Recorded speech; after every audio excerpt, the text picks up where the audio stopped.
আসসালামু আলাইকুম। সম্প্রতি একটি বক্তব্যকে ঘিরে দেশ জুড়ে আলোচনা তৈরি হয়েছে। সংসদের হুইপ এবিএম আশরাফ উদ্দিন মিজান বলেছেন, বিশ্বজুড়ে চলমান যুদ্ধ ও অস্থিরতা যদি দ্রুত নিয়ন্ত্রণে না আসে তাহলে এর প্রভাব বাংলাদেশেও পড়তে পারে। এমনকি তিনি আশঙ্কা প্রকাশ করে বলেছেন, পরিস্থিতি যদি আরও খারাপের দিকে এগোয় তাহলে আগামী কিছু সময়ের মধ্যে রাজধানী ঢাকা থেকে বিপুল সংখ্যক মানুষ নিরাপদ আশ্রয়ের খোঁজে স্থানান্তরিত হতে পারে। একই সঙ্গে তিনি সতর্ক করেছেন, পরিস্থিতি এমন পর্যায়ে পৌঁছাতে পারে যা 1971 সালের মতো কঠিন সময়কেও মনে করিয়ে দিতে পারে। এই বক্তব্য সামনে আসার পর থেকে অনেকের মনে প্রশ্ন তৈরি হয়েছে, আসলে বাস্তব পরিস্থিতি কি? আমরা কিভাবে প্রস্তুত থাকব? এখন আসি সবচেয়ে গুরুত্বপূর্ণ অংশে। এই ধরনের যে কোনো পরিস্থিতিতে কিভাবে নিজেকে ও পরিবারকে প্রস্তুত রাখা যায়। প্রথমত, সবচেয়ে গুরুত্বপূর্ণ বিষয় হলো তথ্য যাচাই করা।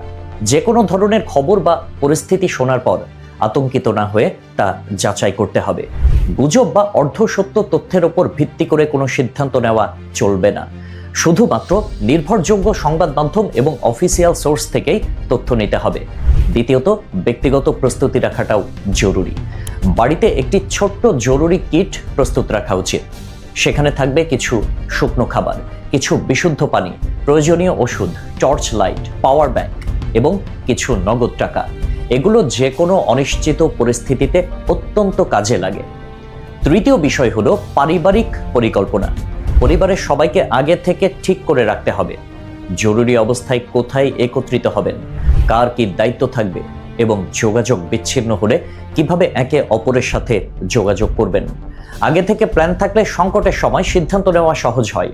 চতুর্থত, বিকল্প যোগাযোগ ব্যবস্থা রাখতে হবে। মোবাইল নেটওয়ার্ক বা ইন্টারনেট কাজ না করলে কিভাবে যোগাযোগ করবেন সেটা আগে থেকেই ঠিক করে রাখা দরকার। পরিবারের একজন নির্দিষ্ট সদস্যকে কন্ট্যাক্ট পয়েন্ট হিসেবে নির্ধারণ করা যেতে পারে। পঞ্চম বিষয় হলো আর্থিক প্রস্তুতি। সব টাকা এক জায়গায় না রেখে কিছু নগদ অর্থ আলাদা করে রাখা উচিত, কারণ জরুরি পরিস্থিতিতে ডিজিটাল পেমেন্ট বা ব্যাংকিং সিস্টেম সবসময় কাজ নাও করতে পারে। সবশেষে সবচেয়ে গুরুত্বপূর্ণ বিষয় হলো মানসিক স্থিতিশীলতা। ভয় না পেয়ে ঠান্ডা মাথায় চিন্তা করাই সবচেয়ে বড় শক্তি। যে মানুষ মানসিকভাবে স্থির থাকতে পারে সে যে কোনো পরিস্থিতি ভালোভাবে সামলাতে পারে।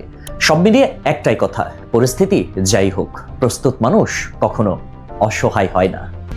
আল্লাহ হাফেজ।